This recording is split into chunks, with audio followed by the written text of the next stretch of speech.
Hi, it's Adam McAllister with McAllister Myers, and once again, we're not talking real estate today. We're talking about our locally owned and locally operated businesses here throughout York County. And today, on a crisp November afternoon, we are here at the Springfield Tree Farm right here in Loganville, Jacobus, Pennsylvania. I'm here with Jeff Bortner. Jeff, thank you first of all for letting us come over here today with you. Thanks for coming out. Our pleasure. So tell us, Springfield Tree Farm.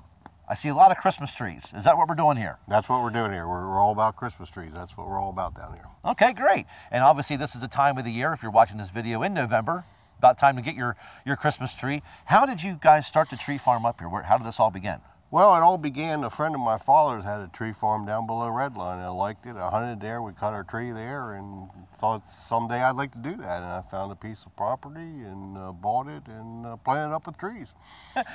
How many acres do you have of land here? I have 35 acres of land, and approximately 20 acres of that is planted in trees.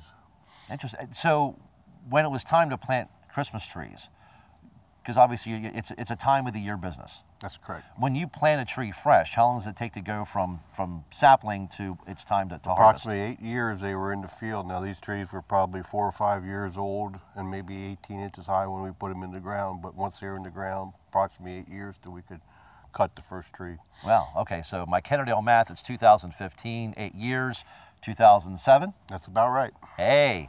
See, I passed that test, Mom. How about that?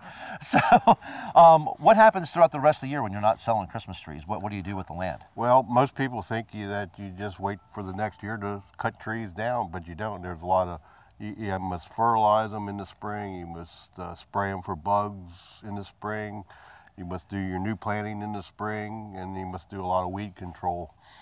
Which we handle that by mowing. We don't do much spraying at all to kill the weeds. We do all mowing, and it's a lot of mowing, 7 days a week, all summer long. So it's not just that 1 month out of the year you guys are busy. It's a year-long. It's almost a year-long process. Wow, that's great. So for those that are new to Christmas tree, I grew up with a fake tree. I grew up with a Kardashian tree. It was fake every year. Sorry to hear that. Had a great back end though. Those that are new to getting a live tree, what are the things that they need to be on the lookout for as far as selecting the right tree and then care of that Christmas tree? Okay, basically what you want to look for is a tree that's green, not brown, not brittle. It needs to be shaped nice and just have an overall nice appearance. And the secret to these trees is to get them early.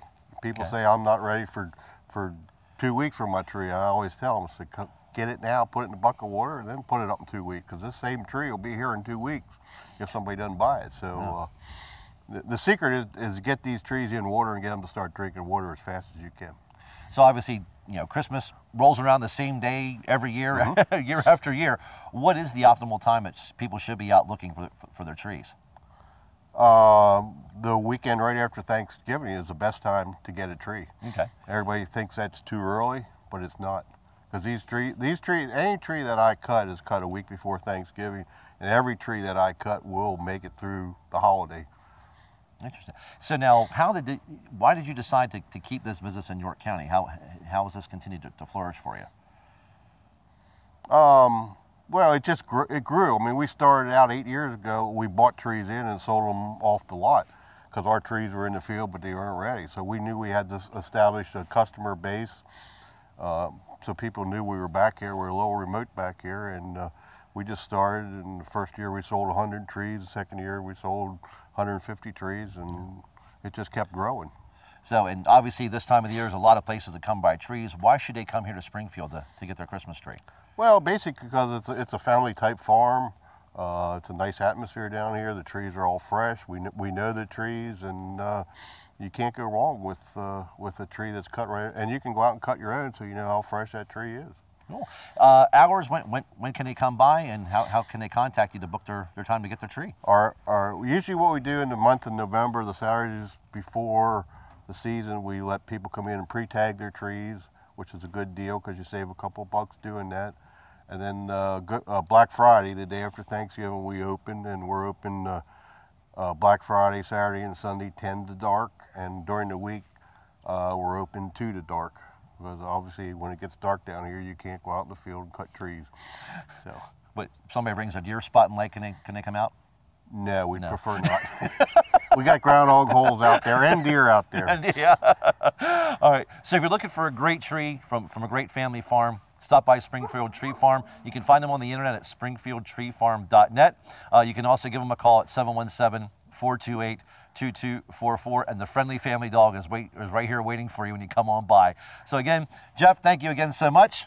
Thank you. Pleasure. You for talking to me. And once again, this is the Springfield Tree Farm, and this is McAllister and Myers saying thank you again for pressing play. Thank you.